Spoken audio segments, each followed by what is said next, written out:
Indonesia adalah negara yang dianugerahi kekayaan dan keindahan alam, kaya akan seni budaya daerah, kaya akan adat istiadat dan peninggalan sejarahnya. Memiliki 17.000 lebih pulau yang menyebar di sekitar Khatulistiwa, menjadikan Indonesia sebagai negara kepulauan terbesar di Asia Tenggara. Melimpahnya kekayaan alam adalah modal dasar utama bagi pembangunan nasional.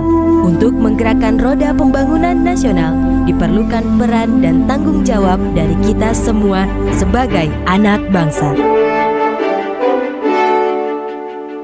Direktorat Jenderal Bea dan Cukai merupakan unit eselon 1 Kementerian Keuangan yang memiliki tanggung jawab serta peran yang sangat penting bagi perlindungan masyarakat terhadap masuknya barang-barang berbahaya, mendukung industri dalam negeri untuk bersaing di pasar internasional, memberantas penyelundupan, dan menunjang penerimaan negara dari sektor bea masuk, pajak dalam rangka impor, dan cukai. Selain itu, dikarenakan tugas dan fungsi yang strategis, Direktorat Jenderal Bea dan Cukai juga melaksanakan tugas titipan dari instansi lain yang berkepentingan dengan barang-barang yang melewati batas-batas negara. Bea Cukai hadir dengan visi menjadi institusi kepabeanan dan cukai terkemuka di dunia, serta didukung oleh 3 misi yang pasti, yaitu memfasilitasi perdagangan dan industri, menjaga perbatasan dan melindungi masyarakat Indonesia dari penyelundupan dan perdagangan ilegal, dan mengoptimalkan penerimaan negara di sektor kepabeanan dan cukai. Indonesia merupakan negara kepulauan terbesar di dunia, sehingga kantor bea cukai tersebar di seluruh penjuru Indonesia. Terdiri dari 11 direktorat dan sekretariat, 3 tenaga pengkaji, 3 kantor pelayanan utama, 20 kantor wilayah, 104 kantor pengawasan dan pelayanan, 4 pangkalan sarana operasi, dan 3 laboratorium.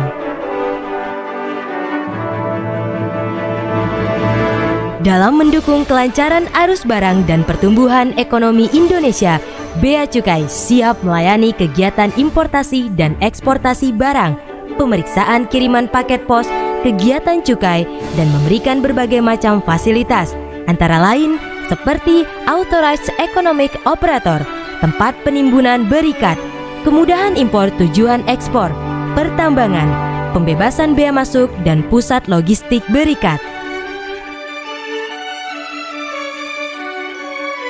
Berbatasan langsung dengan berbagai negara menjadikan Indonesia harus lebih siaga terhadap keluar masuknya barang. Bea Cukai siap menjaga dan mengawasi keluar masuknya barang bawaan pelintas batas, barang ilegal, dan barang berbahaya. Dengan perkembangan dunia yang sangat pesat dan lalu lintas antar negara yang masuk ke wilayah Indonesia, mendorong bea cukai hadir di setiap bandara internasional untuk semakin baik dalam memeriksa, mengawasi, dan melayani setiap arus lalu lintas barang yang masuk ke Indonesia.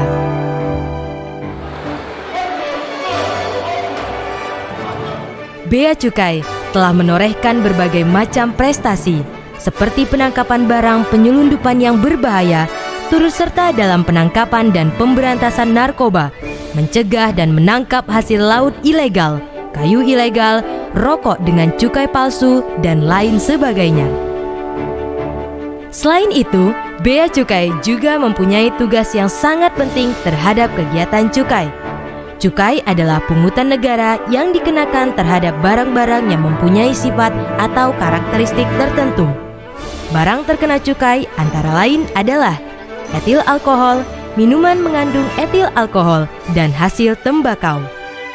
Barang kena cukai adalah barang-barang yang mempunyai sifat atau karakteristik tertentu yang konsumsinya perlu dikendalikan, peredarannya perlu diawasi, pemakaiannya dapat menimbulkan efek negatif bagi masyarakat atau lingkungan hidup, atau pemakaiannya perlu pembebanan pungutan negara demi keadilan dan keseimbangan. Langkah strategis telah dilakukan dalam perjalanan panjang menuju perubahan, antara lain penyempurnaan sistem manajemen kinerja, kantor yang modern berbasis teknologi, otomasi sistem pelayanan dan pengawasan, integrasi sistem manajemen resiko, unit kepatuhan internal, optimalisasi fungsi kehumasan dan layanan informasi. Bea Cukai sebagai instansi garda depan yang dapat diandalkan dalam pengawasan dan pelayanan dengan segenap kekuatan tenaga memiliki optimisme dan agresivitas untuk semakin baik dalam memberikan kepastian dan rasa aman kepada masyarakat guna memenuhi harapan dan memperoleh kepercayaan tinggi dari masyarakat. Bea Cukai makin baik.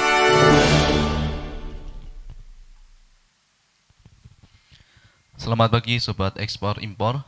Sebelum memulai acara, kami sampaikan dahulu tata tertib pada kegiatan hari ini. 1. Peserta wajib setting audio mute, kecuali ketika dipersilahkan berbicara oleh moderator. 2. Jika tidak mengalami kendala, peserta diharapkan untuk dapat menghidupkan tampilan video selama acara berlangsung. 3. Peserta dapat mengajukan pertanyaan melalui Slido di Linktree/Humas BC Sulbaktara atau melalui chat Zoom atau bertanya langsung melalui fitur raise hand pada Zoom meeting. Peserta dapat mengakses virtual background, presensi, kuesioner pada link tersebut. 4. Panitia berhak memilih penanya yang akan dibacakan pertanyaannya atau penanya yang diberikan kesempatan untuk bertanya langsung pada Zoom meeting. 5. Peserta yang mengajukan pertanyaan secara langsung wajib menghidupkan video dan audio ketika dipersilahkan berbicara oleh moderator. Itulah tata tertib acara kita hari ini dan langsung saja kita mulai acara kelas Ekspor Impor episode ke-12.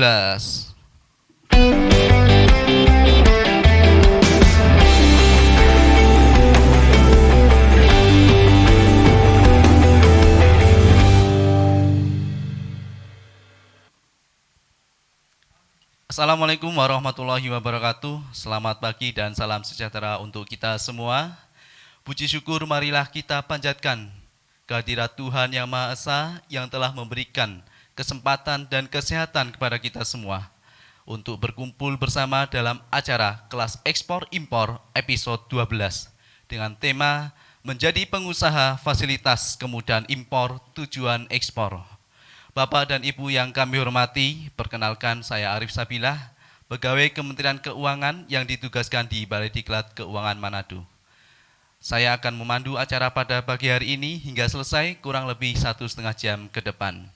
Sobat Eksim, kelas ekspor impor merupakan wadah yang berfungsi sebagai tempat untuk mencetak eksportir dan importir.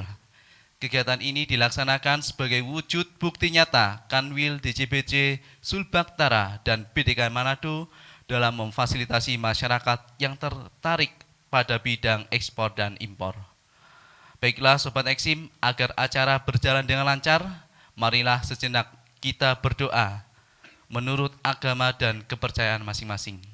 Berdoa dipersilahkan.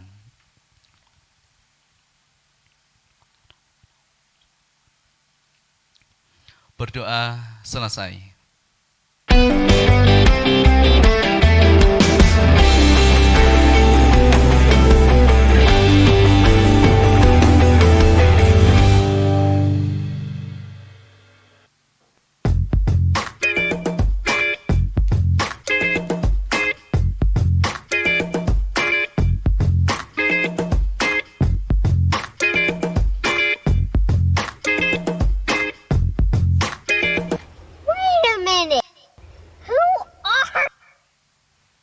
Kita lihat selanjutnya, ini survei juga ingin mengetahui jika fasilitas kawasan berikat dan kemudahan impor tujuan ekspor ini dicabut, apa yang akan dilakukan pengusaha? Karena pengusaha mengatakan sudah merasakan manfaatnya ya.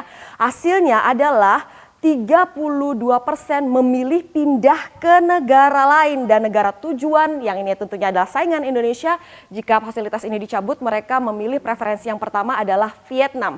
Kemudian 27% menyatakan akan melakukan pengurangan pegawai. 20% mengatakan akan tetap melanjutkan usaha seperti biasa, sedangkan 14% sisanya mengatakan akan menutup usahanya. Lalu saran apa saja yang diberikan pengusaha untuk agar fasilitas kawasan berikat dan kemudahan impor tujuan ekspor yang mereka nikmati ini bisa lebih baik lagi. Kemudian ini yang hasilnya dari survei itu 19,32% mengatakan sudah puas sehingga tidak memberikan masukan apa-apa. Kemudian 27,59% mengatakan sebaiknya dilakukan perbaikan birokrasi, percepatan layanan. Kemudian 21,88% mengharapkan adanya perbaikan pada sistem aplikasi CEISA, PEB maupun PDE. Dan terkait hal ini Menteri Keuangan Sri Mulyani menyatakan harusnya hal ini bisa dilakukan karena ini dalam ranahnya area yang bisa dikendalikan oleh Ditjen Bea dan Cukai. Sisanya 3,23% menginginkan pengurangan pajak dan bea masuk lebih lanjut. Nah, ini dia saran-saran dari pengusaha yang selama ini menikmati fasilitas atau insentif kawasan berikat dan juga kemudahan impor tujuan ekspor. Sehingga jika memang prosesnya akan lebih baik, tentu saja dampak ekonominya akan lebih besar bagi negara dan juga bagi pengusaha. Sobat ekspor impor, baru saja kita telah saksikan pada tayangan tadi terkait survei dampak yang akan terjadi jika fasilitas pabean dicabut. Nah, ada kaitannya dengan topik yang kita bicarakan hari ini. Namun kali ini tema kita masih seputar tugas DJBC sebagai trade facilitator. Berbeda dengan episode sebelumnya yaitu kawasan berikat. Nah, mungkin ada Sobat Eksim yang belum sempat mengikuti episode sebelumnya, silakan bisa disaksikan pembahasan terkait menjadi pengusaha fasilitas tempat penimbunan berikat atau TPB pada channel YouTube Balai Diklat Keuangan Manado. Bersama saya hari ini telah hadir Mas Andri Siswoyo. Beliau merupakan Kepala Seksi Perizinan dan Fasilitas 1, dan ada Mas Ari Riza Yuanfala, Kepala Seksi Perizinan dan Fasilitas 2. Selamat pagi Mas Andri dan Mas Are. Selamat pagi Mas Arif. Pagi Mas Arif. Berjumpa lagi dengan Sobat Eksim. Minggu lalu sudah jadi narasumber dan hari ini lagi. Ya, hari ini lagi. Oke. Semoga Sobat Eksim nggak bosan ini. Oke, pasti nggak bosan karena materinya berbeda. Semoga kita sehat selalu. Kemudian saya ingatkan kembali, apabila nanti Sobat Eksim ingin bertanya, silakan dapat disampaikan secara langsung kepada narasumber dengan cara raise hand di Zoom meeting atau melalui chatbox, dan juga bisa disampaikan melalui Slido di linktree/Humas BC Sulbaktara. Oke Mas Are, kita langsung mulai pembahasannya. Siap. Ada fasilitas apa lagi yang diberikan oleh pabean?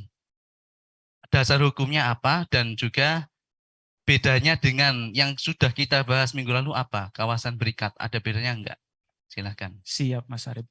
Sebelumnya mungkin saya bahas sedikit terkait cuplikan berita CNBC di tahun 2017 tadi. Oke, silakan. Kita kesampingkan tahunnya dan nilai yang ada di situ, cuman yang mau kami share adalah seberapa besar dampak ataupun manfaat dan harapan pelaku usaha terkait dengan fasilitas kepabeanan atau fasilitas fiskal yang sudah diberikan pemerintah kepada para pelaku usaha. Kalau kita lihat dari informasi yang disampaikan di CNBC tadi kan, jika fasilitas kepabeanan seperti kawasan berikat atau KIT dihapus, reaksi dari pelaku usaha seperti apa sih gitu. Bahkan 32% tadi menyampaikan bahwa akan pindah ke negara lain. Wah, mereka akan pindah ke negara lain, ke negara tetangga. Tentu saja yang menjadi favorit mungkin seperti Vietnam ya, negara tetangga kita. Itu kan sayang sekali. Terus 27%-nya tadi akan merespon dengan mengurangi pegawai. Nah ini tentu saja berapa banyak masyarakat yang ada di Indonesia akan kehilangan pekerjaannya kan. Karena kita ketahui bersama bahwa fasilitas kepabeanan seperti kawasan berikat kan akan menghasilkan perusahaan-perusahaan besar yang akan menyerap lapangan kerja banyak sekali kan gitu. Bahkan tadi ada poin juga 14%, sekitar 14% yang akan menutup usaha. Jadi kita bisa melihat bahwa fasilitas kepabeanan yang sudah diberikan negara kepada para pelaku usaha ini efeknya sangat luar biasa. Yeah. Nah, masih membicarakan terkait dengan fasilitas kepabeanan di pertemuan kita kali ini, kalau untuk tugas dan fungsinya Bea Cukai nggak usah kami jelaskan lagi ya, karena kita udah sering banget yang RCTI itu kan, narasumber sebelumnya udah sering menjelaskan terkait RCTI, Revenue Collector, Community Protection. Kita masih membicarakan terkait trade fasilitator atau upaya pemerintah dengan memberikan fasilitas perdagangan melalui berbagai upaya strategis. Nah, untuk kali ini kita akan membicarakan kemudahan impor tujuan ekspor. Berbeda dengan yang sudah kami bicarakan minggu kemarin terkait TPB atau kawasan berikat ya. Untuk KITE ini dasar hukumnya sesuai di Undang-Undang Kepabeanan atau Undang-Undang Nomor 17 Tahun 2006 ada di pasal 26 ayat 1 huruf K, yaitu terkait dengan kurang lebihnya gini, terkait dengan pembebasan bea masuk atas barang dan bahan yang diimpor untuk kemudian diolah, dirakit dan dipasangkan dengan barang lain dengan tujuan akhir dari barang hasil produksinya adalah untuk diekspor. Intinya namanya juga kemudahan impor tujuan ekspor. Jadi orientasinya 100% harus diekspor, seperti itu. Ya. Nah, kemudian apa saja sih yang didapatkan dari fasilitas KITE ini atau fasilitas fiskalnya apa? Agak berbeda dengan kawasan berikat yang kita bahas minggu kemarin. Maaf. Kita bahas minggu kemarin.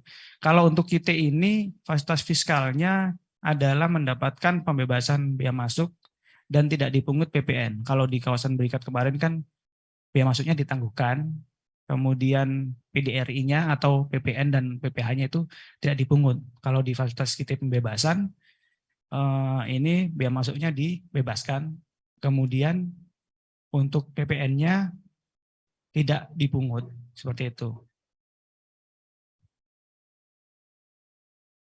Oke, berarti fasilitas yang dimaksud adalah KITE tadi ya. Betul, KITE. Lalu ada berapa macam KITE itu? Boleh dijelaskan Mas Ara? Untuk jenisnya dari fasilitas KITE ini ada 2, KITE pembebasan dan KITE pengembalian. Namun yang terbaru kemarin peraturannya mulai dari 2019 itu ada namanya KITE IKM. Mungkin di awal ini bisa kita bahas dulu terkait KITE pembebasan dan KITE pengembalian dulu mungkin. Oke, fokus kedua itu ya. Silakan dijelaskan Mas Ara. Videonya Oh, atau video dulu atau saya jelaskan dulu? jelaskan sebentar dulu. Oh, siap. Oke. Kalau untuk KITE pembebasan seperti yang saya sampaikan tadi, prinsipnya perusahaan akan mendapatkan pembebasan bea masuk dan tidak dipungut PPN untuk barang-barang yang atau bahan yang diimpor yang kemudian diolah, dirakit, dipasangkan dan hasil produksinya ini ditujukan untuk ekspor. Nah, terkait dengan perbedaannya dengan KITE pengembalian, kalau KITE pembebasan tadi itu kan bea masuknya dibebaskan tetapi dengan menggunakan jaminan. Kalau KITE pengembalian ini dibayar dulu.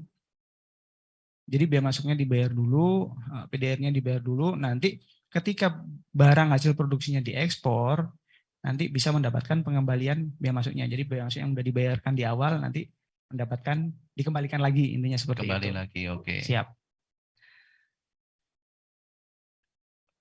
Ngomong-ngomong terkait KITE, kalau bahasa Inggris itu ada yang mirip dengan KITE tulisannya, yaitu layang-layang, kite. Nah, boleh kita tonton dulu video terkait KITE ataupun kite yang dimaksud, silahkan.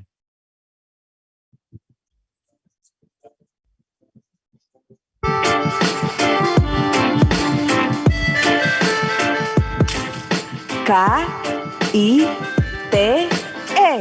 Kebanyakan orang membacanya sebagai kite, layang-layang. Tapi yang ini berbeda. KITE, kemudahan impor tujuan ekspor. Secara arti kata memang beda. Tapi jika diibaratkan seperti permainan layang-layang, KITE dan kite bisa berkaitan. Kita umpamakan saja bahwa layang-layang adalah perusahaan dan langit adalah pasar internasional dan fasilitas KITE adalah angin yang siap meniupkan layang-layang agar berhembus dan membumbung lebih tinggi. Suatu negara tidak dapat memenuhi semua kebutuhannya sendiri. Untuk itulah terdapat transaksi impor dan ekspor antar negara. Di Indonesia sendiri, ekspor masih bergantung pada komoditi di sektor pertambangan, minyak dan gas, pertanian, dan perkebunan. sehingga perlu mendorong sumber dari sektor lain, salah satunya industri manufaktur. Tapi, masalahnya, banyak bahan baku industri manufaktur yang masih harus diimpor, belum lagi perusahaan harus membayar bea masuk dan pajak dalam rangka impor. Aduh, pusing. Eits, tenang. Pemerintah, dalam hal ini Kementerian Keuangan melalui Direktorat Jenderal Bea dan Cukai, telah mengeluarkan kebijakan berupa fasilitas fiskal kepada perusahaan manufaktur yang berorientasi ekspor, yaitu kite pembebasan dan kite pengembalian. Untuk kite pembebasan, perusahaan akan dibebaskan dari pembayaran bea masuk dan tidak dipungut pajak pertambahan nilai atau pajak pertambahan nilai dan pajak penjualan atas barang mewah. Sedangkan untuk fasilitas kite pengembalian, perusahaan yang sudah mengekspor hasil produksinya dapat memperoleh pengembalian atas bea masuk yang telah dibayarkan pada saat impor. Ada banyak manfaat yang didapat dari fasilitas kite ini. Apa saja? Ini diantaranya. Yang pertama, cash flow perusahaan yang semakin lancar. Yang kedua, biaya produksi yang lebih efisien. Yang ketiga, harga jual akan lebih kompetitif. Dan yang keempat, ekspor akan meningkat. Jadi, jika perusahaan Anda industri manufaktur, bahan bakunya impor, memasarkan produksinya ke pasar luar negeri, ingin mendapatkan pembebasan atau pengembalian bea masuk dan tidak dipungut PPN atau PPNBM, tidak ingin direpotkan dengan izin pembatasan impor, ingin prosedur yang mudah, dan pelayanan serba cepat dan paperless, kite solusinya. Tunggu. Paperless? Ya, benar, paperless. Nggak ada lagi tuh proses pemberian dokumen-dokumen bertumpuk, apalagi sampai bolak-balik ke kantor cuma buat urus dokumen. Dengan fasilitas kita yang sekarang, semua menjadi paperless, lebih efisien dan efektif. Sekarang, untuk mendapatkan izin kita sangatlah mudah. Melalui sistem Indonesia National Single Window, terintegrasi online single submission, Anda bisa mendapatkannya hanya dalam waktu 3 hari plus 1 jam. Untuk portal pengguna jasa pun sudah tersedia untuk memudahkan perusahaan dalam memenuhi kewajiban sebagai perusahaan fasilitas kite, seperti penyampaian konversi, penyampaian pertanggungjawaban kite pembebasan, penyampaian permintaan pengembalian bea masuk kite pengembalian, juga memudahkan untuk monitoring PIB maupun PEP. Dengan adanya fasilitas kite, pertumbuhan ekonomi tidak hanya terjadi dalam skala mikro, tapi jauh lebih besar daripada itu, yakni dalam skala makro. Kite telah memberikan manfaat besar berupa peningkatan ekspor dan investasi bagi sektor industri, penerimaan pajak bagi negara, dan penyerapan tenaga kerja bagi masyarakat luas. Selain itu, kita menjadi angin penggerak perekonomian bagi lingkungan sekitar, mulai dari usaha transportasi, perdagangan, makanan dan minuman, serta akomodasi. Mari kita bersama-sama terbangkan layang-layang untuk bisa mewarnai langit membumbung tinggi ke seluruh dunia. Bersama membangun ekonomi Indonesia, Bea Cukai makin baik.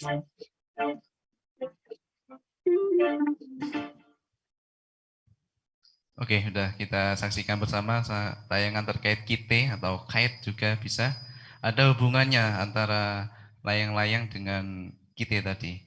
Nah, Mas Are, ngomong-ngomong kite, di Sulawesi Utara ini sudah ada yang memanfaatkan atau belum sih?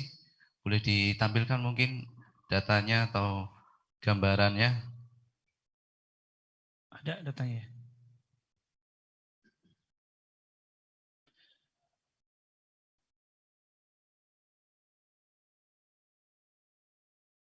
Oke, ditampilkan di Zoom boleh. Ini untuk data per 31 Maret 2021. Jadi otomatis akan ada perubahan juga, akan ada update sampai dengan saat ini. Intinya untuk yang mendapatkan fasilitas kite ini ada 262 perusahaan, dan kalau Mas Arief menanyakan fokusnya di Sulawesi Utara, atau kalau kami kan Kanwil Sulbaktara ya, Sulawesi bagian utara, di Kanwil kami per data 2021 memang masih ada satu perusahaan yang mendapatkan fasilitas KITE, tepatnya KITE pembebasan. Namun per saat ini perusahaan tersebut sudah beralih fasilitasnya menjadi kawasan berikat. Jadi kebetulan untuk saat ini, per sekarang ini, perusahaan yang menerima atau mendapatkan fasilitas KITE di Sulawesi Utara sudah tidak ada. Karena sudah berganti menjadi KB perusahaannya. Oke, berarti sementara ini masih belum ada lagi yang memanfaatkannya ya? Belum Oke. ada lagi. Nah, sekarang kita ke Mas Andri. Ngomong-ngomong terkait KITE tadi, tidak semua perusahaan otomatis jadi KITE begitu kan? Nah, ada kriteria-kriteria apa saja yang bisa perusahaan tersebut bisa mendapatkan fasilitas KITE? Ya baik Mas Arief. Kriteria untuk mendapatkan fasilitas KITE itu ada 4. Pertama itu ada bidang usahanya itu harus merupakan industri yang bergerak di sektor manufaktur. Artinya ada kegiatan pengolahan di dalamnya. Kemudian kriteria yang kedua, memiliki atau menguasai lokasi minimal 3 tahun. Kemudian kriteria berikutnya adalah memiliki sistem pengendalian internal yang memadai. Serta kriteria yang keempat, perusahaan harus menggunakan sistem IT inventory yang dapat diakses oleh petugas Bea dan Cukai secara online. Kurang lebih 4 kriteria itu Mas Arief. Oh iya, hanya 4 kriteria. Nah, tadi di video sudah disampaikan bahwa sekarang ini untuk pengajuan tidak perlu repot-repot ke kantor bolak-balik atau istilahnya paperless lewat INSW. Nah, kemudian apa saja syarat yang harus disampaikan ketika pengajuan atau perizinan tadi? Ya, memang persyaratannya ada beberapa Mas. Pertama itu perusahaan harus memiliki NIB, nomor identitas berusaha.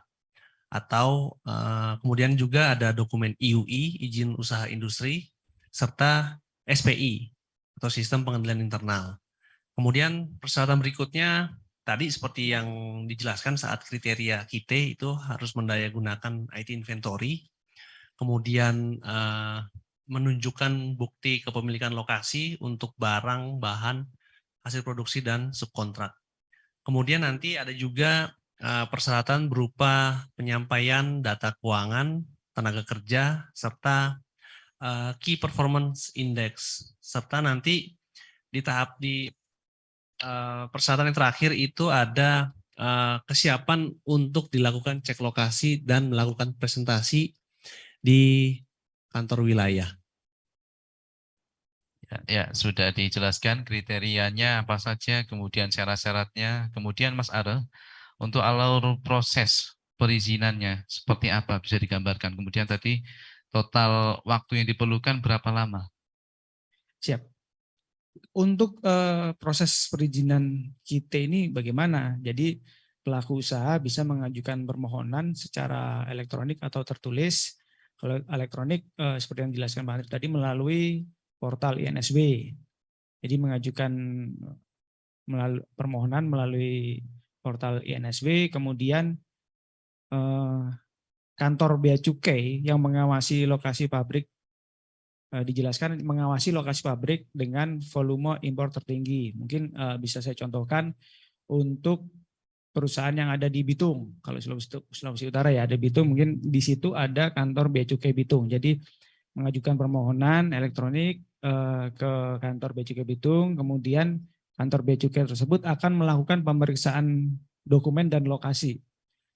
Setelah dilakukan pemeriksaan dokumen dan lokasi, nantinya teman-teman dari kantor Bea Cukai Bitung akan menerbitkan berita acara pemeriksaan. Nah, ini jangka waktunya 3 hari. Tadi kan dijelaskan 3 plus 3 hari kerja plus 1 jam ya. Nah, proses di kantor pelayanan ini 3 hari. Jadi proses pemeriksaan dokumen, kemudian pemeriksaan lokasinya dan bikin berita acara pemeriksaan ini 3 hari.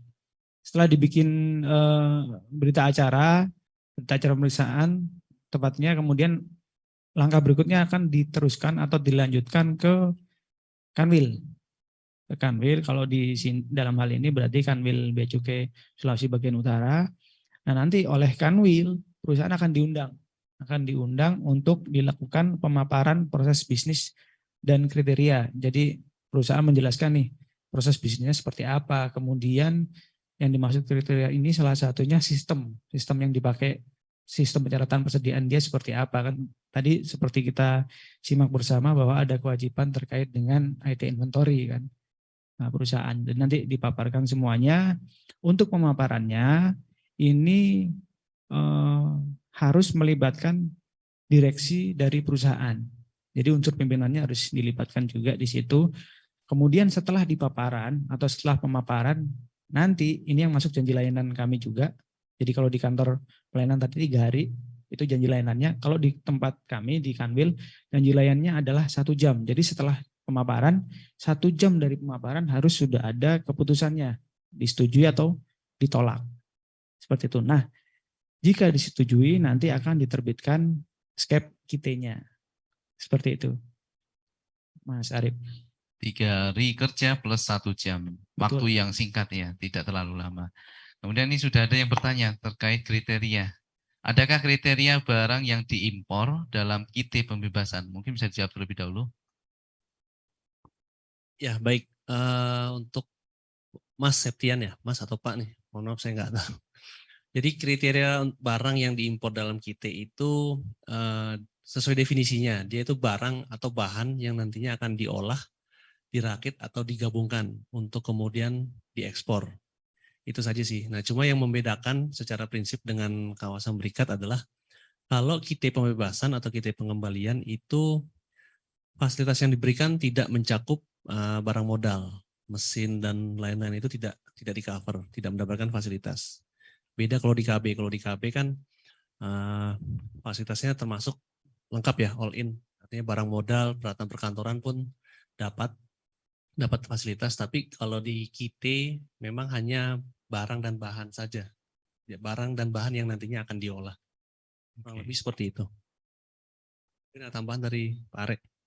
Ya betul tadi yang disampaikan Pak Andri, mungkin tambahannya barang dan bahan terkait hasil produksi dia, bahan pengemas ya. Jadi bahan baku, bahan penolong, bahan pengemas juga bisa mendapatkan fasilitas KIT dan barang contoh mungkin, tapi dengan jumlah-jumlah tertentu yang wajar kan gitu.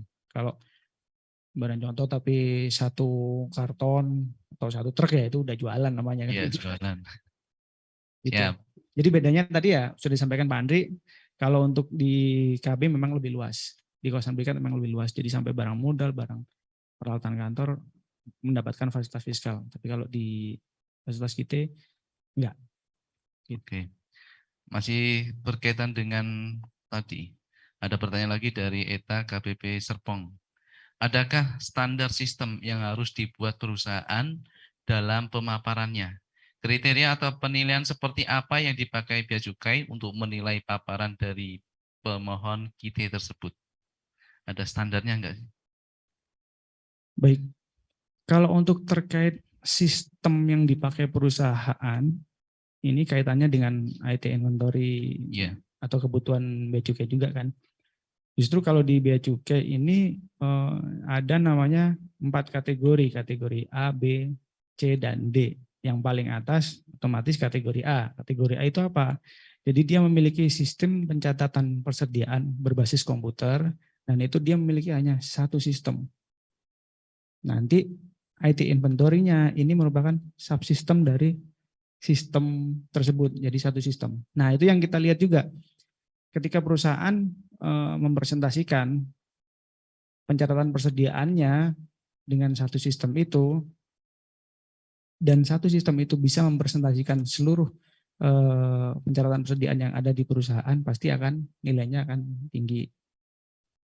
Jadi terkait dengan persediaan barang, kemudian accounting-nya, kalau semuanya terkoneksi atau terintegrasi di 1 sistem itu, otomatis akan mendapatkan nilai tinggi dari Bea Cukai. Otomatis secara keputusannya ya kemungkinan besarnya ya perusahaan ini udah bagus kan gitu, udah bagus berarti diterima fasilitasnya seperti itu.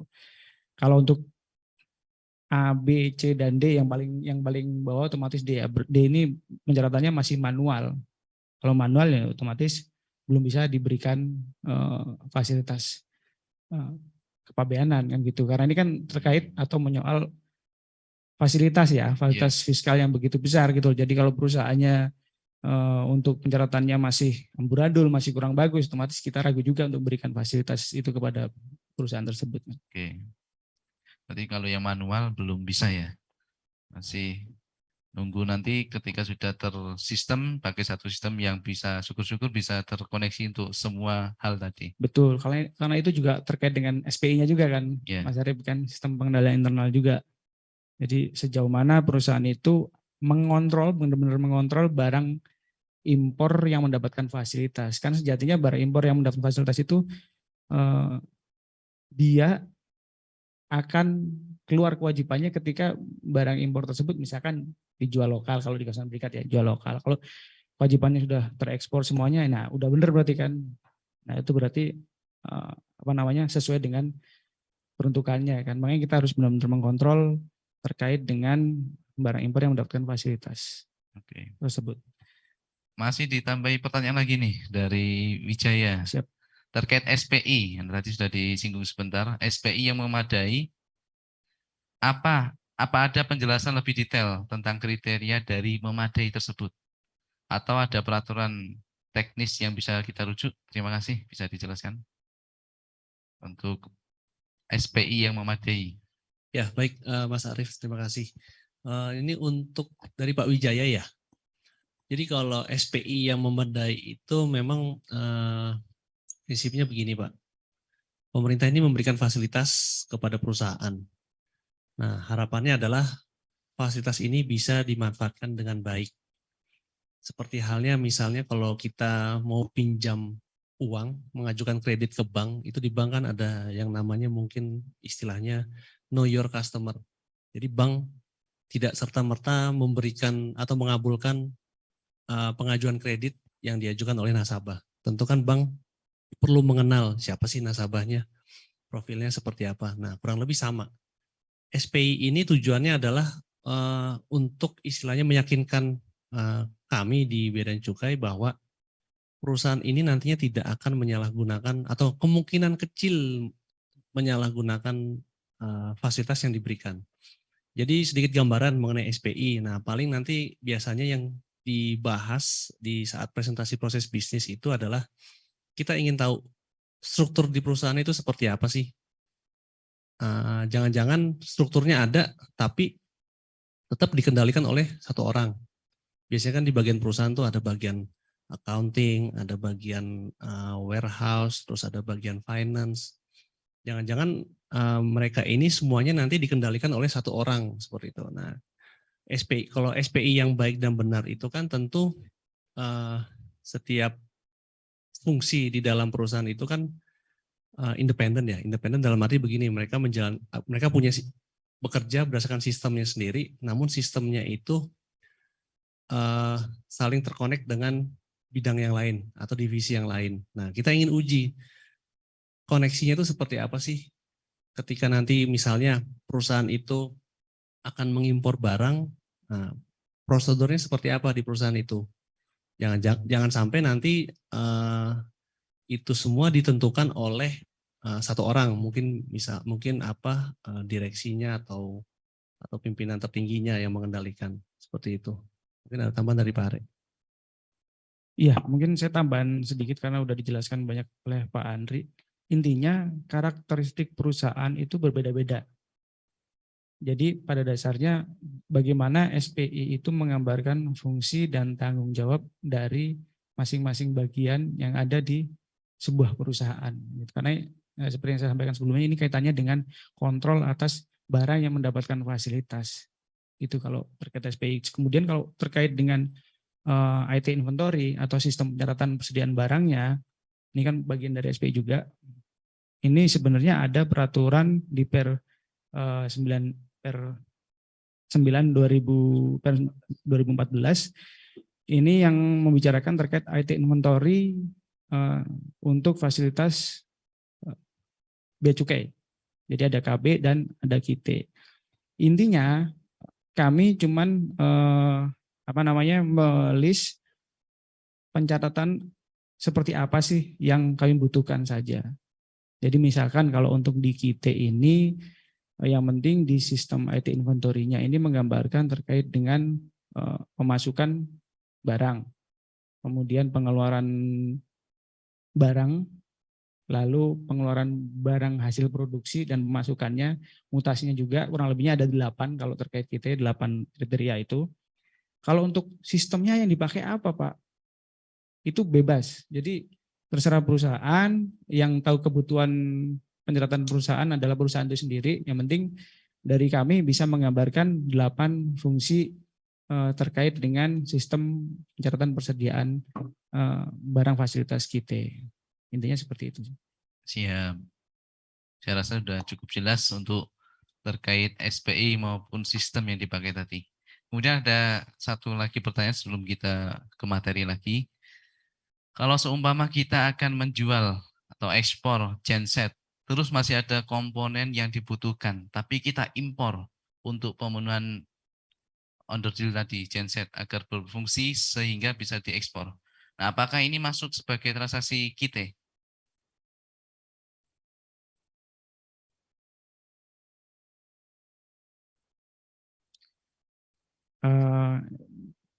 Yang saya cerna berarti dia perusahaan manufacturing genset gitu ya. Iya. Manufacturing genset, kemudian bahan bakunya atau salah satu spare partnya itu ada spare part untuk menyusun genset itu ada impor salah satu spare part untuk menyusun genset itu. Nah, dari pemahaman sekilas ini, untuk barang yang diimpor tersebut bisa mendapatkan fasilitas kita. Asal barang tersebut benar-benar bagian dari genset itu ya. Jadi sesuai definisi kita tadi kan, barang itu diolah, dirakit atau dipasangkan dengan barang lain kan gitu. Jadi barang yang diimpor itu bisa mendapatkan fasilitas kita. Oke.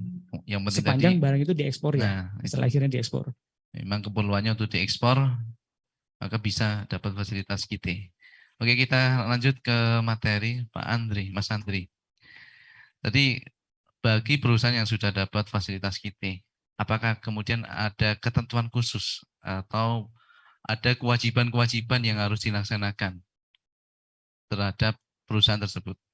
Ya, jadi ada 4 kewajiban Mas Arief yang harus dipenuhi oleh perusahaan yang mendapatkan fasilitas KIT. Yang pertama itu tadi sudah dijelaskan sebelumnya, harus mendayagunakan sistem IT inventory yang sesuai dengan ketentuan. Jadi sistem IT inventory ini maksudnya apa sih? Jadi sistem IT inventory ini adalah laporan pencatatan atau penatausahaan barang di perusahaan, tapi hanya mencakup barang-barang yang mendapatkan fasilitas saja, seperti itu.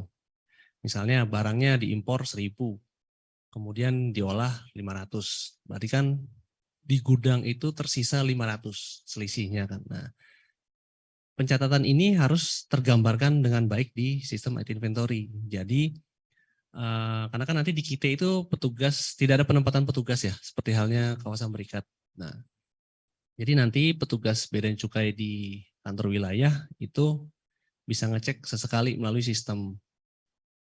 Benar nggak pencatatannya, sesuai nggak? Jangan-jangan nanti masuk 1000, keluar 400, tapi pencatatannya ngawur. Jadi di gudang mungkin tersisa 200. Nah, selisihnya yang lain itu kemana kan, seperti itu. Karena di KIT itu yang harus diperhatikan juga adalah ada yang namanya pencatatan konversi barang.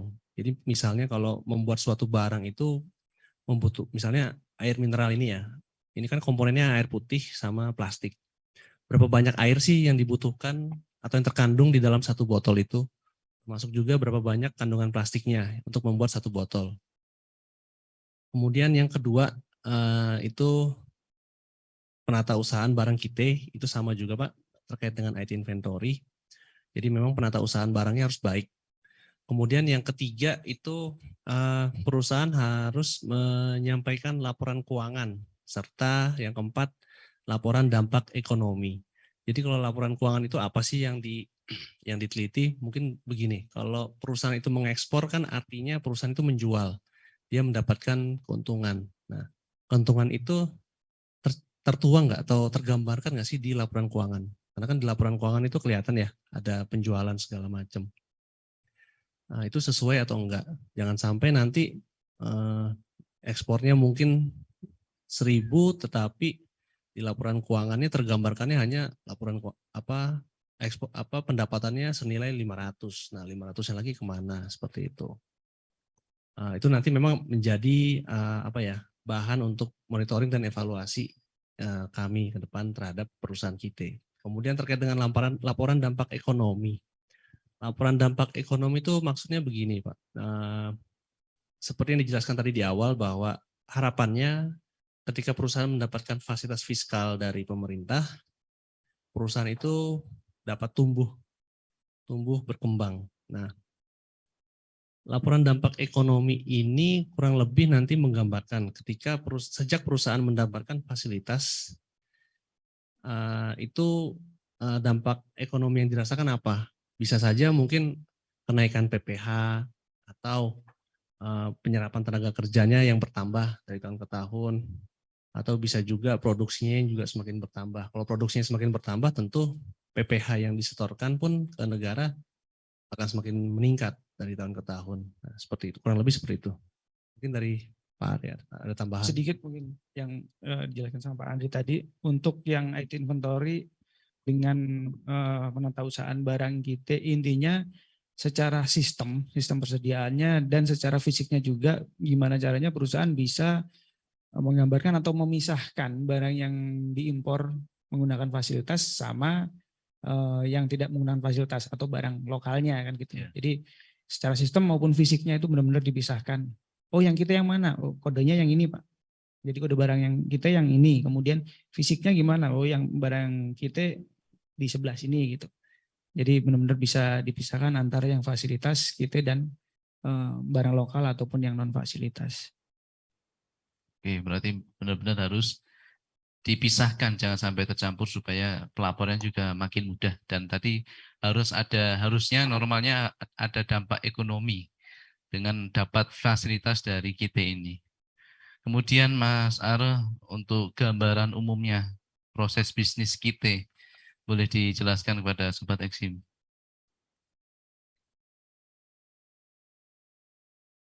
Kalau untuk proses bisnis kita ngomongin kita pembebasan dulu ya. Kita pembebasan ini intinya untuk bahan atau barang yang diimpor ini mendapatkan fasilitas pembebasan bea masuk, tapi ada periodenya juga. Jadi periodenya itu adalah 12 bulan, paling lama 12 bulan untuk dilakukan realisasi ekspor. Hitungannya dari mana? Terhitung sejak tanggal pendaftaran PIB atau sejak tanggal barang itu masuk di Indonesia atau diimpor. Jadi kan otomatis menggunakan PIB ya. Jadi sejak dari tanggal PIB itu paling lama 12 bulan harus sudah diekspor. Tapi memungkinkan juga lebih dari 12 bulan. Misalkan untuk yang memiliki masa produksinya memang lebih dari 12 bulan. Nah, ini harus lapor dulu, harus seizin dengan kepala kantor. Barang-barang apa aja sih yang mungkin bisa mendapatkan perpanjangan untuk lebih dari 12 bulan? Nah, kalau secara aturannya yang pertama barang yang dapat diperpanjang lebih dari 12 bulan adalah barang yang mendapatkan penundaan ekspor dari pembeli. Kan memungkinkan tuh kita punya buyer, lalu bayarnya jangan diekspor dulu kan gitu. Jadi ditunda dulu. Nah itu atas alasan-alasan tersebut bisa dilakukan perpanjangan waktunya. Kemudian sisa barang dan bahan yang karena adanya batasan minimal beli, batasan minimal pembelian, sehingga belum dapat diproduksi. Nah ini juga nggak apa-apa, lapor aja ke Bea Cukai, nanti akan mendapatkan perpanjangan waktu. Kemudian bisa juga adanya keadaan kahar atau force major ya, misalkan banjir atau kebakaran misalkan sebutkan, jadi hal-hal tertentu itu juga pasti akan dipertimbangkan untuk mendapatkan perpanjangan waktu. Bisa jadi juga adanya pembatalan ekspor atau ganti pembeli nih, itu juga bisa. Kemudian kondisi lain yang berdasarkan manajemen risiko dan pertimbangan tertentu dari kantor wilayah yang mengawasi perusahaan kita. Nah, untuk perpanjangannya sampai Berapa lama tuh? Perpanjangannya bisa sampai dengan paling lama 12 bulan berdasarkan persetujuan dari dirjen atau pejabat yang ditunjuk. Nah, untuk pengajuan perpanjangannya juga otomatis sebelum periode 12 bulannya berakhir. Jadi misalkan impor Januari, kemudian ya Desember atau November itu udah mengajukan perpanjangan ke kantor Bea Cukai. Itu Mas Arif.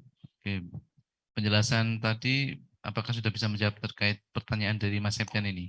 Berapa lama jangka waktu berlaku fasilitas KIT pembebasan yang diberikan Bea Cukai kepada perusahaan? Apa boleh lebih dari setahun? Sudah menjawab ya tadi? Oh, udah ada yang nanya itu ya. Siap. Ya, oke. Sudah terjawab berarti. Kemudian tadi juga disebutkan ada fasilitas KIT pengembalian. Nah, bisa dijelaskan Mas Andri, apakah proses bisnisnya sama atau beda? Ya, baik. Terima kasih Mas Arief. Jadi memang kurang lebih sama. Cuma yang membedakan begini, kalau di pembebasan itu pemberian fasilitasnya di depan, tapi memang perusahaan harus menyerahkan jaminan. Jadi fasilitasnya diberikan di depan, tapi ada kewajiban. Nanti hasil produksinya harus diekspor. Nah, kalau KIT pengembalian itu bedanya begini. Ketika impor, perusahaan itu membayar dulu biaya masuknya. Nah, nanti ketika hasil produksinya, katakanlah 6 bulan kemudian hasil produksinya diekspor, nah maka perusahaan itu bisa mengajukan permohonan pengembalian atas biaya masuk yang dilunasi atau yang dibayar dulu saat impor. Itu saja perbedaannya. Nah, kalau secara prosedur memang sama, kurang lebih ada juga yang namanya periode periode KIT ya. Jadi ekspor itu harus dilakukan paling lama dalam waktu 12 bulan sejak tanggal impor. Lebih dari 12 bulan itu kalau untuk masa produksinya memang membutuhkan waktu lebih dari 12 bulan. Tapi prinsipnya diberikan dulu 12 bulan, nanti kalau memang untuk memproduksi suatu barang itu butuh waktu lebih dari 12 bulan, bisa mengajukan perpanjangan. Kurang lebih seperti itu, tapi untuk yang lain-lainnya sama. Memang secara prinsip yang membedakan adalah yaitu tadi cut off pemberian fasilitasnya. Mungkin ada tambahan dari Pak Are. Kalau untuk KIT pengembalian ini betul yang disampaikan Pak Andi tadi, jadi prinsipnya dia bayar dulu nih, dia masuknya bayar dulu, nanti ketika barang yang sudah diproduksi, sudah diekspor, nah dia baru minta returnya atau minta pengembalian atas biaya masuk yang sudah dibayarkan di awal tadi. Tapi pas di awal tentu saja waktu impor di PIB-nya sudah mengisi juga untuk kolom fasilitas sudah diisi KIT pengembalian di PIB-nya. Gitu. Jadi itu sebagai dasar kami juga kan. Oh iya, ini perusahaan ini mendapatkan fasilitas KIT pengembalian. Gitu. Misalnya nggak jadi ekspor, yang sudah dibayarkan tadi ya berarti nggak kembali ya? Iya, enggak. Kan berarti gini. Bedanya dengan fasilitas KIT pembebasan, biasanya untuk perusahaan-perusahaan yang menggunakan fasilitas KIT pengembalian ini, mereka masih ragu terkait ekspornya nih, kan gitu. Makanya mereka daripada beresiko, daripada antar sudah misalkan pakai fasilitas KIT pembebasan, sudah impor ternyata nggak bisa ke ekspor nih, ya malah dapat sanksi, malah menyalahi aturan kan gitu. Makanya untuk perusahaan yang masih belum tahu nih diekspor apa enggak atau ekspornya kapan gitu, biasanya perusahaan-perusahaan seperti itu akan menggunakan fasilitas KIT pengembalian. Betul yang disampaikan Mas Arif tadi. Daripada kenapa kan nanti ternyata barangnya dijual lokal. Ya udah berarti biaya masuk dan PDR yang sudah dibayar di awal tadi kan berarti sudah intinya sudah dilunasin lah sama perusahaan gitu kan. Berarti kan nggak ada kewajiban lagi buat perusahaan membayar apapun kan gitu. Oke. Terus kalau tadi seandainya sudah lewat 1 tahun kemudian tidak diperpanjang, yang terjadi apakah sama dengan yang pengembalian tidak jadi ekspor tadi?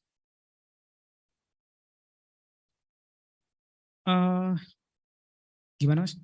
Kalau sudah lewat 1 tahun, misalnya yang fasilitas KIT pembebasan, kemudian tidak diperpanjang dan tidak ekspor, ada sanksinya apa? Ada sanksinya. Jadi secara logikanya, ini kita pembebasan berarti ya, kan diwajibkan ekspor selama setahun ya atau 12 bulan. Ketika ketika dia lebih dari 12 bulan dia belum diekspor, otomatis dianggap sebagai barang impor biasa. Artinya kewajiban untuk membayar biaya masuk dan PPN yang terutang di awal otomatis harus bayar, jadi jaminannya nggak cair. Kan tadi di awal kalau kita pembahasan kan ada jaminan ya. Ya, oke. Nah, untuk melunasi kewajiban yang terutang, intinya seperti itu. Berarti dianggap sebagai impor biasa. Siap. Berikutnya tadi fasilitas kan diberikan kurang lebih selama 12 bulan. Kemudian apakah kemudian nanti ada istilahnya pembekuan kah atau pencabutan fasilitas tersebut? Mas Andri bisa menjelaskan? Ya, baik Mas Arief. Ya, memang fasilitas itu nantinya dapat dibekukan jika memang perusahaan itu menunjukkan ketidakmampuan lah untuk mendapatkan fasilitas atau untuk mengelola fasilitas yang sudah diberikan. Kondisi atau keadaan-keadaan yang membuat fasilitas KIT-nya itu dibekukan itu mungkin dapat ditampilkan di layar.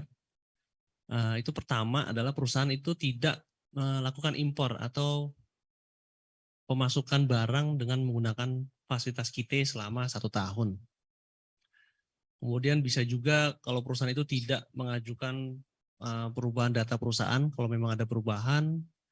Bisa juga karena perusahaan itu tidak memenuhi ketentuan pembongkaran atau penimbunan barang. Bisa juga kalau misalnya perusahaan itu tidak menyerahkan dokumen dan data untuk keperluan Monef. Bisa juga jika perusahaan itu melakukan tindak pidana kepabeanan atau misalnya perusahaan itu beralih atau berubah statusnya menjadi penerima fasilitas kawasan berikat. Nah, itu izin KB-nya dapat dibekukan. Kurang lebih seperti itu. Nah, untuk lengkapnya memang mungkin bisa dilihat di layar, memang ada beberapa kondisi atau keadaan yang dapat membuat izin KIT-nya itu dibekukan. Oke, itu tadi yang pembekuan. Kalau pencabutannya? Kalau pencabutan ini biasanya begini, awalnya itu memang izinnya dibekukan dulu. Nanti setelah ada penelitian lebih lanjut, baru diambil keputusan. Apakah izin pembekuannya ini dapat dieskalasi menjadi pencabutan atau izin pembekuannya dicabut. Kalau misalnya izin pembekuan tadi dieskalasi menjadi pencabutan, itu memang ada beberapa kondisi, memang kurang lebih kondisinya sama seperti yang pembekuan tadi. Jika memang perusahaan itu terbukti tidak melakukan impor atau pemasukan fasilitas KIT selama 1 tahun setelah dibekukan. Jadi tadi kan selama 1 tahun itu tidak melakukan impor, dia dibekukan. Nah, ketika 1 tahun lagi itu sejak dibekukan masih juga tidak mengimpor dengan mendapatkan fasilitas KIT, itu dieskalasi jadi pencabutan. Kemudian tidak mengajukan permohonan perubahan data 60 hari sejak dibekukan. Jadi dibekukan dulu, kemudian setelah 60 hari itu masih juga tidak mengajukan perubahan data perusahaan, itu akan dicabut. Dan seterusnya termasuk juga ketika perusahaan berubah status menjadi kawasan berikat atau ketika perusahaan juga dinyatakan pilot, bisa juga izinnya dicabut jika tidak memenuhi kriteria KIT pembebasan yang ada 4 tadi di awal, atau bisa juga karena perusahaan mengajukan permohonan pencabutan izin KIT-nya sendiri, serta jika perusahaan terbukti melakukan tindak pidana. Kurang lebih itu Mas Arief. Siap. Tadi sudah disampaikan terkait penjelasan dari awal, kemudian kriteria syarat, kemudian proses bisnisnya sampai pencabutan. Nah, sebelum kita beralih ke berikutnya, ini ada pertanyaan yang mungkin bisa dijawab terlebih dahulu dari Bapak Alphonse PT Energi. Apakah perusahaan dapat mengimpor dengan memanfaatkan fasilitas KIT untuk semua jenis barang? Kalau sepenangkapan saya misalnya manufacturing 1 produk, tapi impornya barang-barang lain juga diimpor dengan memanfaatkan fasilitas KIT, apakah bisa?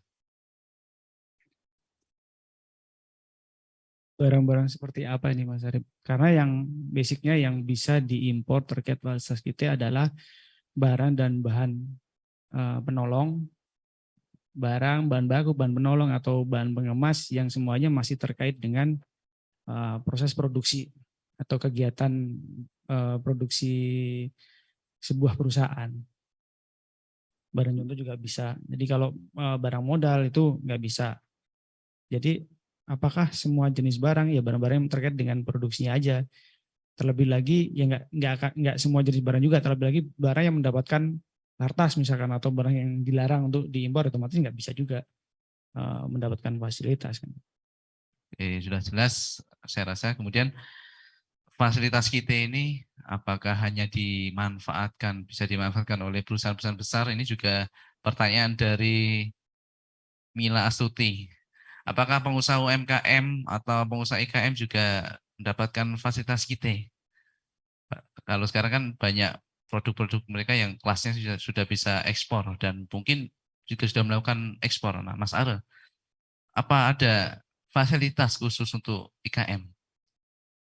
Betul, yang seperti saya bilang di awal pertemuan kita saat ini, bahwa memang ada fasilitas KITE untuk IKM.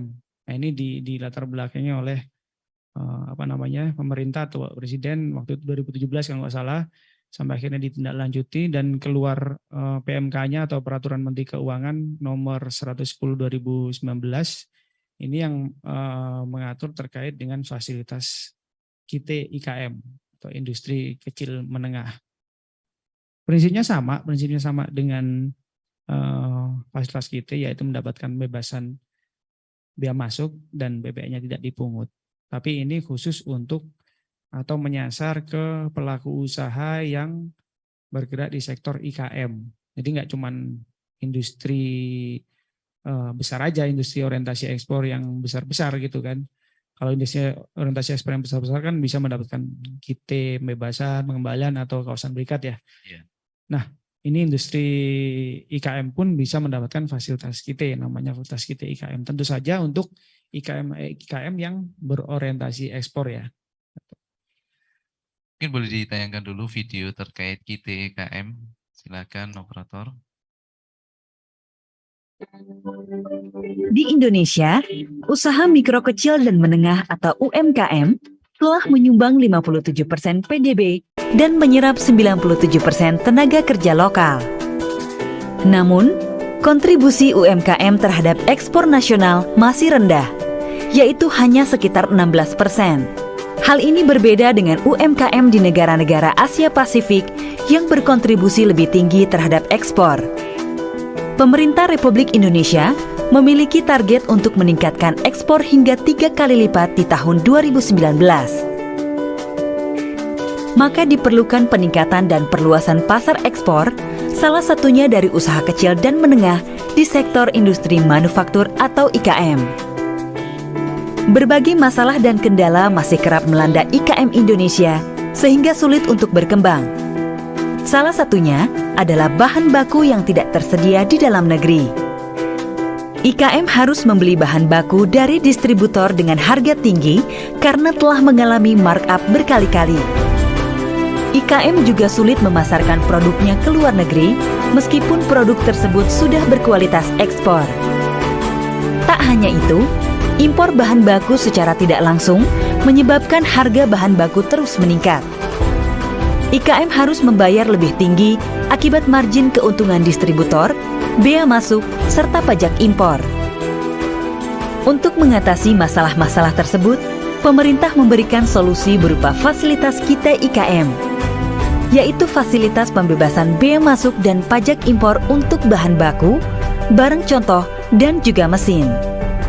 Fasilitas ini diberikan kepada usaha kecil dan menengah yang bergerak di sektor industri manufaktur, kepada konsorsium KITE yang merupakan badan usaha milik gabungan IKM, kepada IKM yang ditunjuk oleh beberapa IKM dalam satu sentra, maupun koperasi dengan syarat 75% hasil produksinya harus diekspor. Dengan fasilitas KITE IKM, IKM tidak perlu membayar bea masuk dan pajak impor, sehingga struktur biaya produksi dapat ditekan.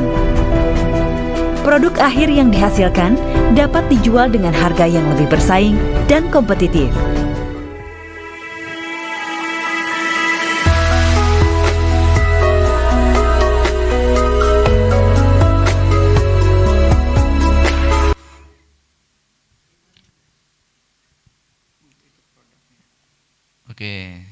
sudah kita saksikan bersama terkait KIT IKM. Kemudian sebelum lanjut lagi ada pertanyaan dari Mas Septian. Tadi disebutkan kalau mendapatkan fasilitas KIT, kita akan mendapatkan pembebasan bea masuk. Apakah pajak impor jadi mendapatkan pembebasan? Bisa dijawab dulu. Ya, untuk Pak Septian, jadi memang kalau di KIT pembebasan itu fasilitasnya adalah pembebasan bea masuk dan pajak PPN dan PPH tidak dipungut. Jadi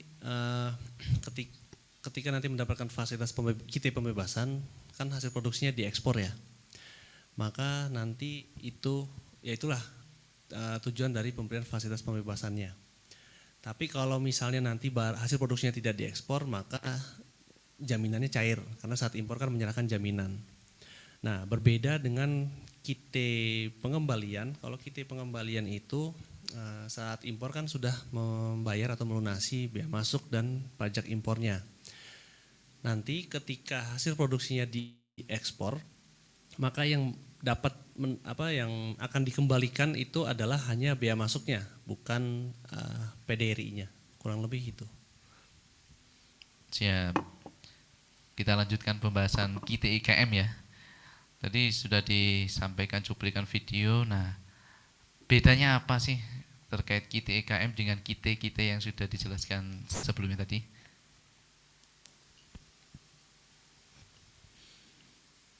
Secara prinsip sama dengan fasilitas KIT pembebasan ya lebih tepatnya. Jadi teman-teman dari IKM ini bisa mendapatkan pembebasan bea masuk dan PPN tidak dipungut atas barang-barang tertentu, yaitu bahan atau bahan baku atau bahan penolong dan bahan pengemas.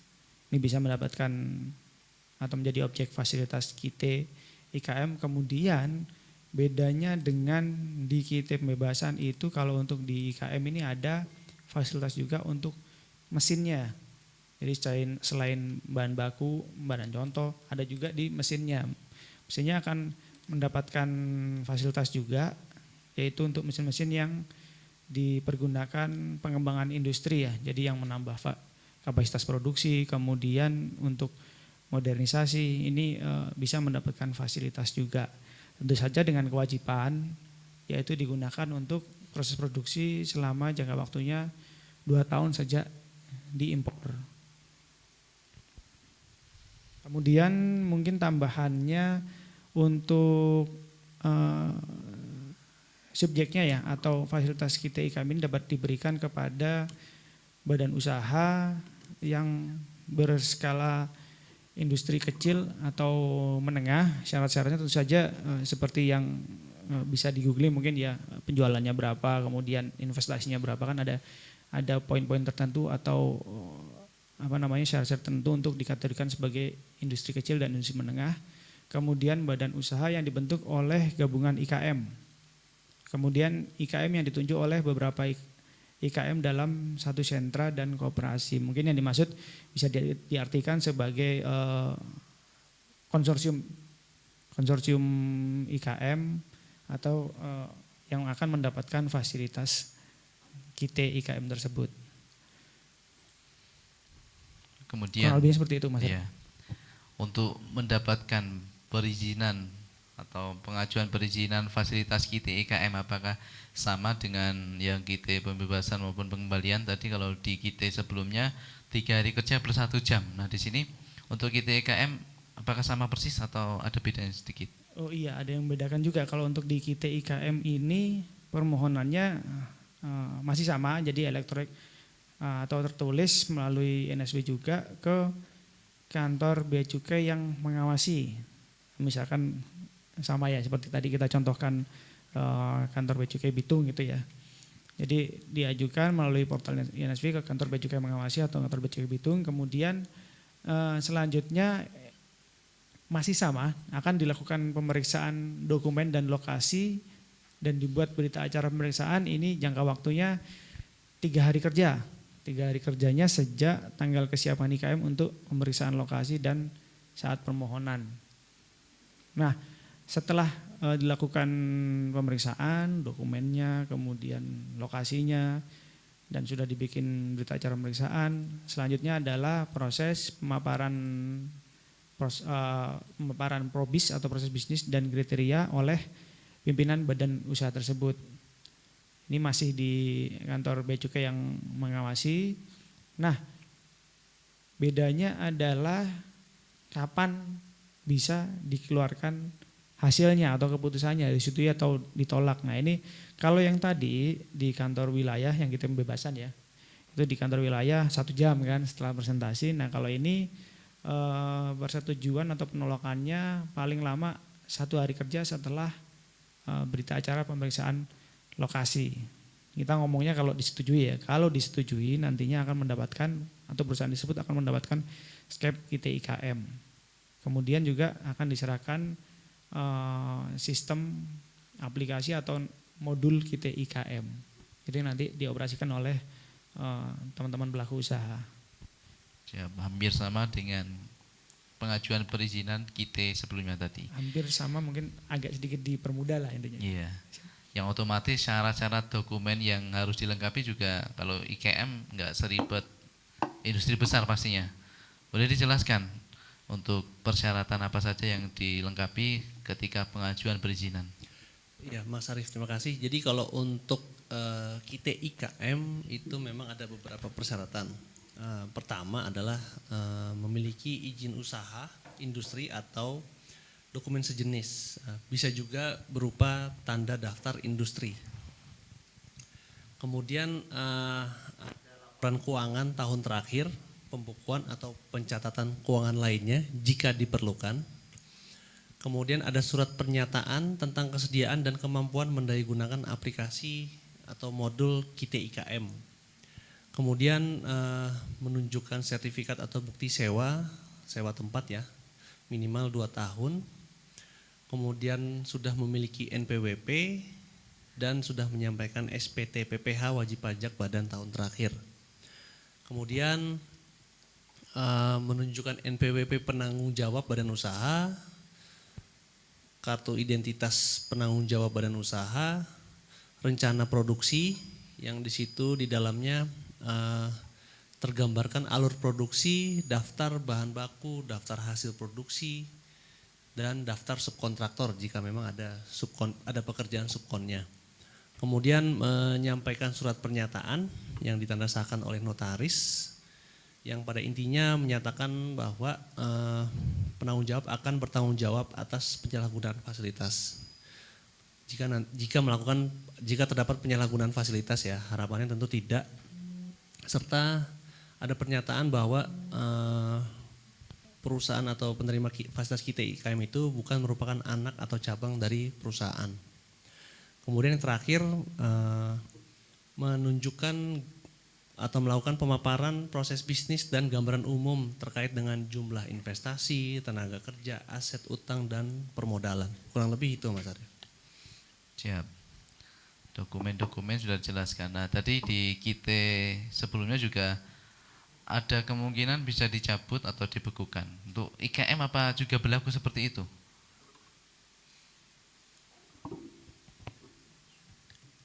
Untuk KIT-IKM ini memungkinkan juga dilakukan pencabutan fasilitas tentu saja. Yang pertama, kenapa dilakukan pencabutan? Yang pertama diterbitkan surat paksa karena adanya tagihan yang tidak dilunasi. Kemudian terbukti telah melakukan tindak pidana. Kemudian IKM tersebut berubah status menjadi pengusaha kawasan berikat atau PDKB. Nah, ini IKM-nya udah besar nih kan gitu kan. Berikat fasilitas sudah besar lalu berubah menjadi KB, otomatis IKM-nya harus dicabut. Kemudian IKM-nya beralih menggunakan fasilitas KIT pembebasan atau pengembalian. Selanjutnya IKM yang dibekukan karena tidak berskala industri kecil menengah lagi. Jadi IKM-nya udah nggak bisa kategori industri kecil menengah. Kemudian setelah 1 tahun tidak beralih menjadi QT pembebasan atau QT pengembalian. Berikutnya bisa juga dicabut berdasarkan hasil monsus atau monitoring khusus, yaitu misalkan mesinnya tidak ada di lokasi. Mesin yang tadi unit fasilitas itu nggak ada di lokasi ternyata kan gitu. Kemudian IKM tidak melakukan realisasi ekspor 2 tahun sejak importasi mesinnya tadi.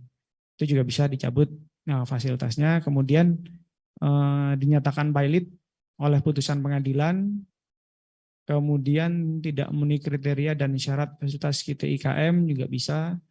Kemudian tidak melakukan kegiatan impor atau memasukkan barang selama 2 tahun sejak dibekukan. Nah, yang terakhir dari si pelaku usaha tersebut melakukan permohonan untuk pencabutan, itu juga bisa kami lakukan pencabutan fasilitas QT IKM-nya. Siap, sudah dijelaskan terkait QT pembebasan, QT pengembalian, juga QT IKM. Nah ini silakan Sobat Eksim, kalau ada pertanyaan bisa disampaikan melalui chatbox ataupun bisa raise hand. Silakan yang mau raise hand, mau bicara secara langsung dengan narasumber. Sambil kita bacakan pertanyaan sudah masuk lagi dari Mas Septian lagi. Mau nanya lagi Pak, setelah melakukan produksi kan biasanya pabrik ada wash atau bahan-bahan sisa. Nah, apakah wash ini boleh dijual lagi oleh perusahaan? Siap, memang betul. Jadi setelah bahan baku itu diproduksi, pasti akan ada sisanya ya. Kalau bahasanya biasanya scrap atau waste ya. Nah, atas scrap itu apakah bisa dijual? Pertanyaan kan itu. Bisa. Jadi perlakuan atas sisa proses produksi itu bisa dimusnahkan atau bisa juga dijual. Tentu saja ketika dijual nantinya akan wajib membayar bea masuk atau pungutan lain PDRI yang terutang di awal. Nilainya tentu saja menyesuaikan. Jadi ketika misalkan importasinya bahan bakunya kain, misalkan kan gitu kan, perusahaan garment nih, importasinya kain, kemudian hasil produksinya apa? Itu scrap, potongan-potongan kain kecil kan gitu kan. Jadi scrapnya ini bisa dijual di lokal dengan membayar bea masuknya sebesar 5% bea masuk. Scrap otomatis ya 5%, kemudian membayar juga PPN yang sebelumnya belum dibayarkan di awal waktu dia impor. Itu. Oke, yang dibayarkan tadi 5%, juga PPN yang belum dibayarkan saat impor.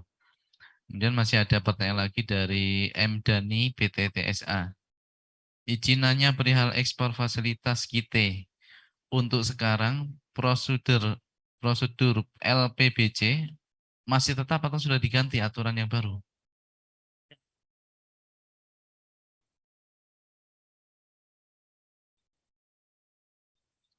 Real ekspor fasilitas QT untuk sekarang, laporan pertanggungjawabnya masih ada Bu. Jadi sebagai kontrol atas eksportasi dan pencairan jaminan, otomatis memang dibikin laporan pertanggungjawaban. Namanya kalau di QT pembebasan itu nanti kita bikin BCLKT 01, kalau di pengembalian BCLKT 02. Intinya untuk kontrolnya Mas Arif. Jadi barang yang diimpor di awal tadi kan mendapatkan pembebasan biaya masuk dan tidak dipungut PPN ya. Kan pakai jaminan tuh. Nah, untuk kontrolnya laporan realisasinya ekspornya itu menggunakan BCLKT itu, laporan pertanggungjawaban itu. Jadi ini loh yang kemarin udah saya impor, udah saya ekspor dengan PIB nomor sekian gitu. Nah, jaminannya baru bisa dicairkan seperti itu. Oke. Silakan Sobat Eksim, jika masih ada yang ingin ditanyakan lagi bisa raise hand secara langsung atau bisa lewat chat di Zoom. Sambil menunggu mungkin barangkali masih ada tambahan dari Mas Andri, Mas Are.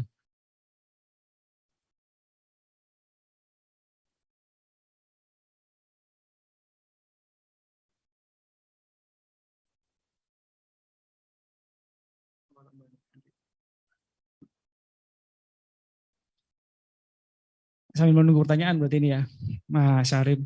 Jadi Iya. memang intinya pembahasan kita kali ini masih sama dengan pembahasan kita yang minggu kemarin ya, terkait dengan fasilitas kepabeanan atau fasilitas fiskal.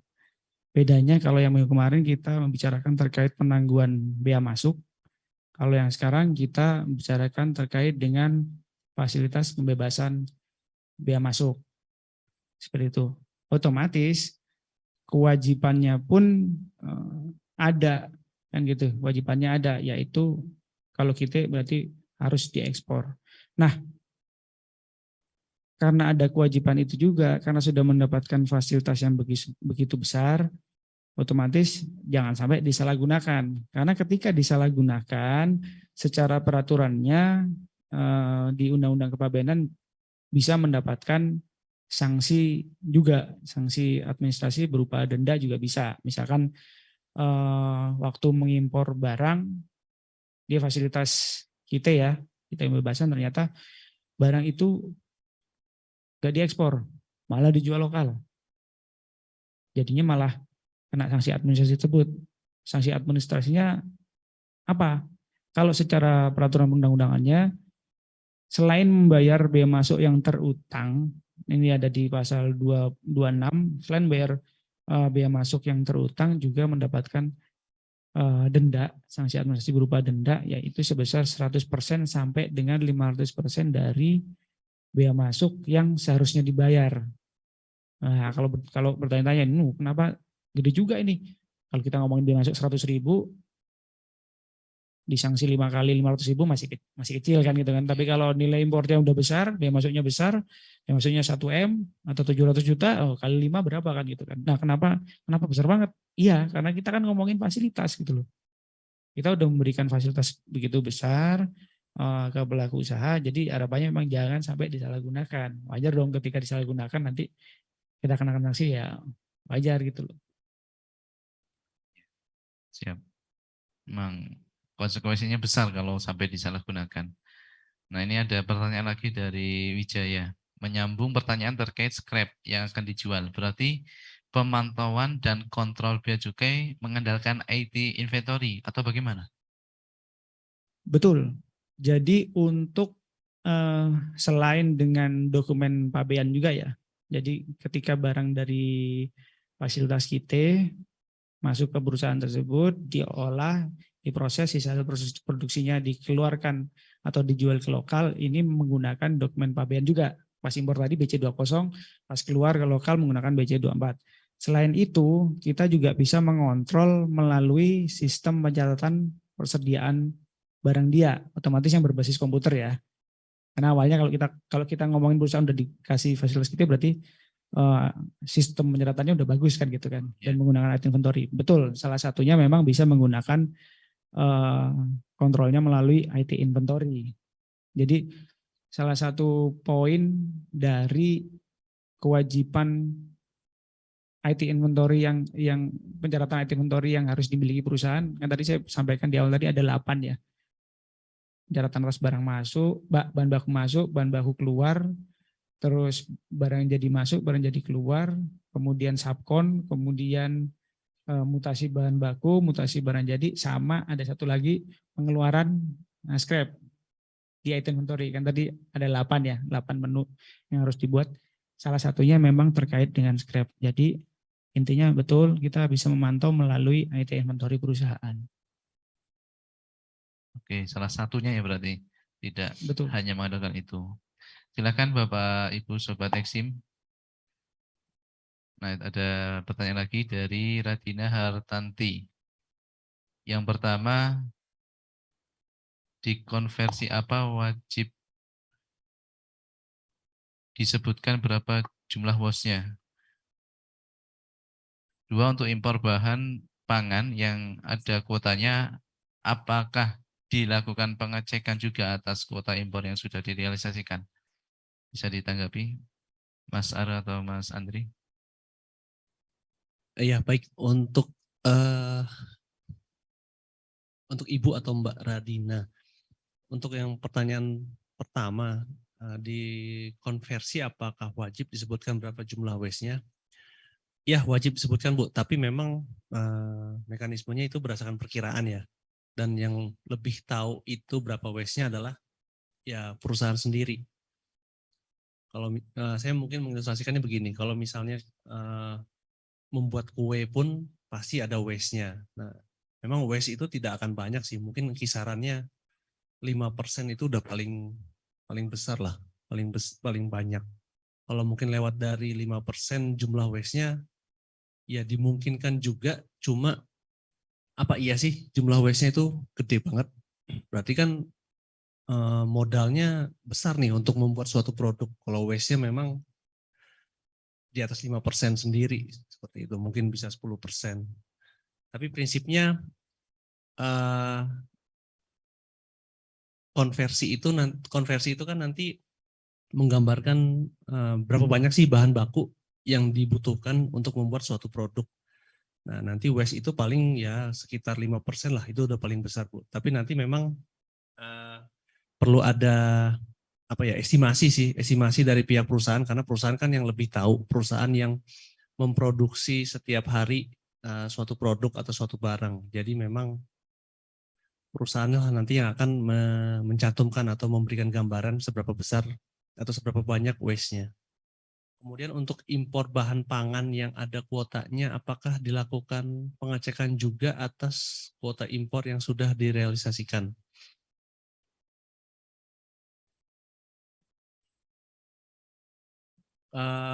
Kalau kuota, ya akan ada pengecekan juga Pak.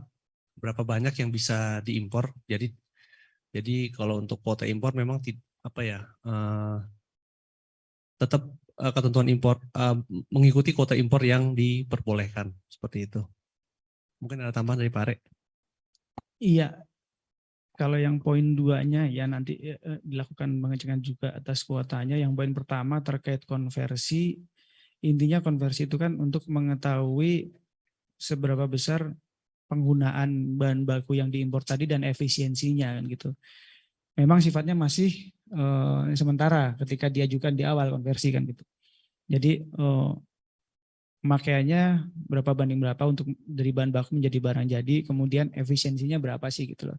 Karena dari situ juga kita kan tahu juga peluang untuk jadi scrap-nya seberapa besar. Tadi sampaikan Pak Andri misalkan 5% kan gitu kan menjadi scrap-nya. Nah, pada dasarnya konversi itu pun masih bisa karena sifatnya masih perkiraan ya di awal, masih bisa dirubah sebelum barang tersebut diekspor. Gitu. Jadi sebelum PEB, sebelum diekspor nih konversinya masih bisa direvisi sesuai dengan fakta yang terjadi di lapangan atau di pabrik. Seperti itu, Ibu Radina. Siap, penjelasannya sudah lengkap sepertinya. Silakan, barangkali masih ada pertanyaan, kita tunggu beberapa saat.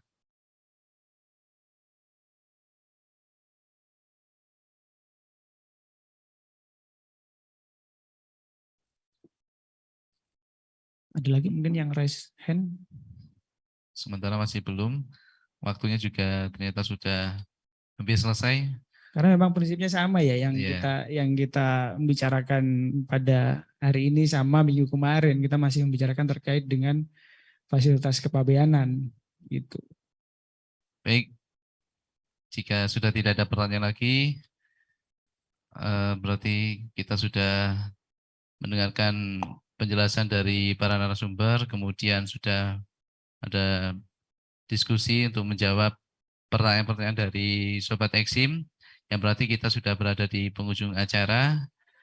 Jangan lupa untuk Bapak Ibu Sobat Eksim, silakan melakukan presensi yang setelah disediakan pada tautan yang ada di kolom chat Zoom.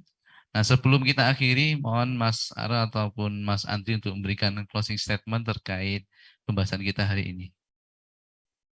Baik, mungkin intinya sama ya closing statement dengan minggu yang kemarin ya. Cuman kalau kita melihat dari pertanyaan yang ada di Zoom, teman-teman yang ada di Zoom ini kan mungkin masih ada yang mencatat dulu pertanyaannya atau masih ada yang kurang jelas gitu. Nantinya bisa langsung berkonsultasi atau main-main ke kantor Bea Cukai juga untuk menanyakan terkait fasilitas KITE ataupun fasilitas kepabeanan yang lain juga, misalkan KB, misalkan Pak siapa nih, Pak Wijaya atau Pak Radina punya perusahaan, kemudian kok kayaknya tertarik sama KITE atau tertarik sama KB, bisa juga berkonsultasi atau berdiskusi terkait fasilitas kepabeanan ini di kantor Bea Cukai yang terdekat. Untuk konsultasinya silakan, kita jam kantor terbuka untuk siapa aja dan pastinya free atau gratis karena termasuk dalam layanan kami. Bahkan sampai permohonan atau pengajuannya pun yang tadi kami sebutkan janji layanan kan 3 hari kerja, 1 jam, itu pun semuanya juga free. Jadi jangan malu, jangan sungkan-sungkan untuk berdiskusi atau ya menanyakan apapun itu ke kantor Bea Cukai yang terdekat. Itu saja intinya.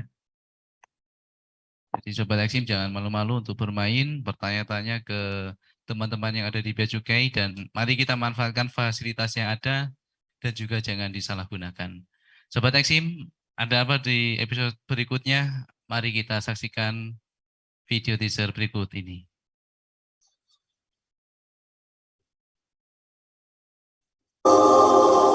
Republik Indonesia yang ditetapkan untuk menyelenggarakan fungsi perekonomian memperoleh fasilitas dan kemudahan untuk memaksimalkan kegiatan yang memiliki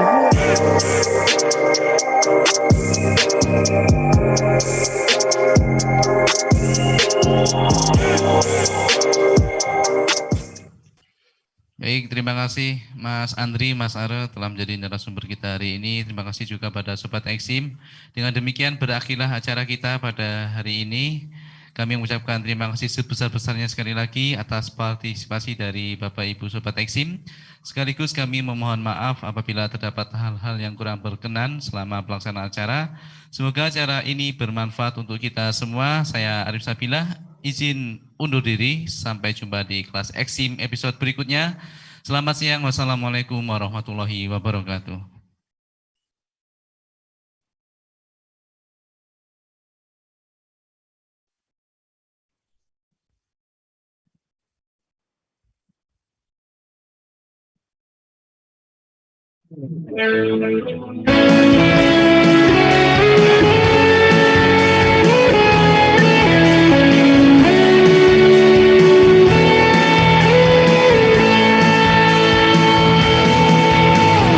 Utara Indonesia, torang baku dapat mengabdi bagi nusa, mendidik abdi negara.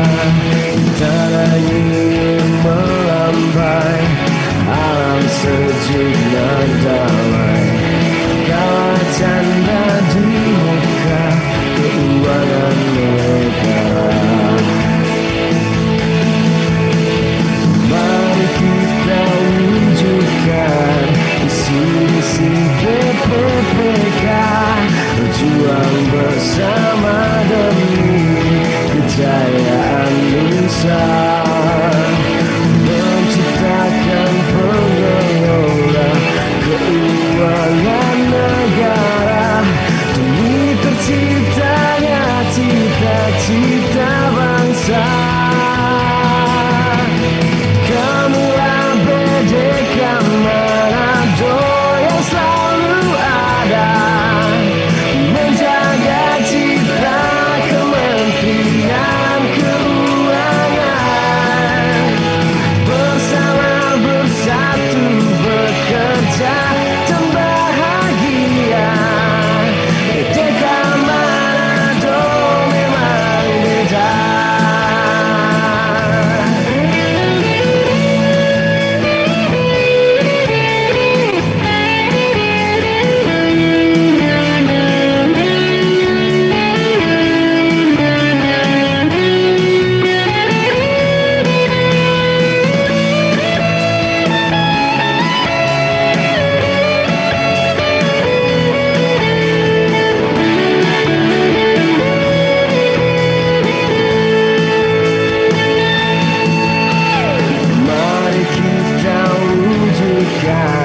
Visi-misi BPPK, berjuang bersama dengan demi kejayaan bangsa.